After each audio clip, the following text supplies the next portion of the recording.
Last week, David and I, together with Alan Tudge, outlined our plan, serious plan, to manage population growth across Australia. And a key component of that plan was the Urban Congestion Busting Fund. 7 weeks out from the last election, the PM was refining his pitch to commuters in Sydney's growth corridor. $7.5 million for the commuter car parking to park and ride arrangements here in Hurstville. A national fund for upgrading these train station car parks was set up in the 2019 budget, right before Scott Morrison called the election.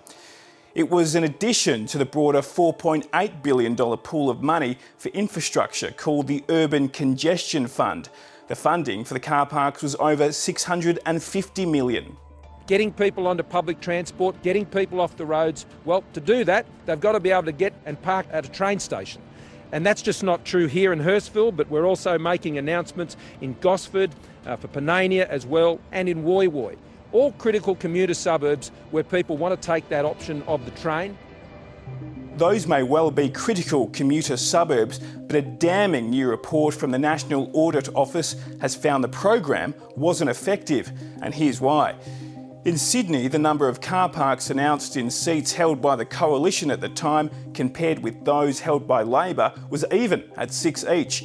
But there was more than twice as much money spent in Melbourne, where Labor seats got 5 car parks, but Coalition seats got 25. The Auditor-General wrote that the process for selecting car parks for upgrade was not designed to be open or transparent, and that it was not demonstrated that projects were selected on merit. The program was managed by the Federal Infrastructure Department, which at the time was reporting to Minister Paul Fletcher and later Alan Tudge. This is in terms which are unusually scathing. This is very, very pointed criticism in terms of the language ordinarily used in these reports, which I think is highly significant. The Auditor-General also said that the focus of the projects was in Victoria, when the greatest need for these car parks was actually in southeast Queensland and Sydney.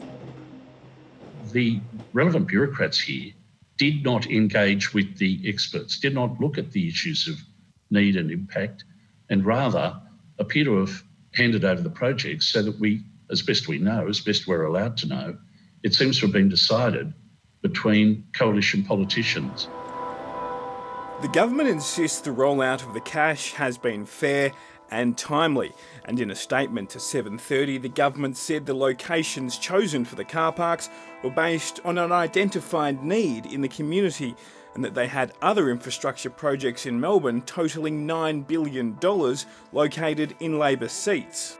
Commuter car park at Hurstbridge is well and truly underway. The commuter car park at Craigieburn for the member for Cornwall's electorate is well and truly underway.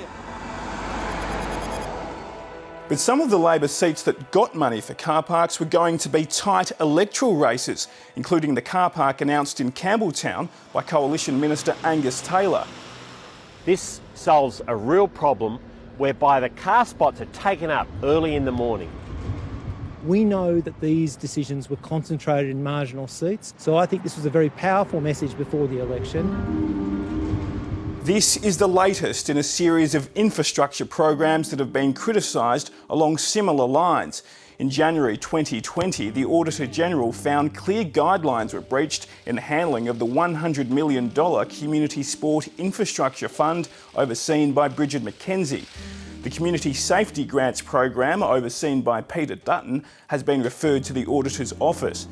And the Infrastructure Department itself was referred to the Federal Police after buying land known as the Leppington Triangle at a price which the Auditor-General concluded was $27 million above market value. I've described it as sports rorts on an industrial scale because it has all the features of that egregious sports rorts program. Decision making around programs that have great appeal to the community, made not on the basis of any assessment of merit or need, but purely on political convenience. It's got to stop. That is just an unacceptable practice. It's our money, not their money. We want them elected on their merits, not on their ability to fund projects which might win them votes.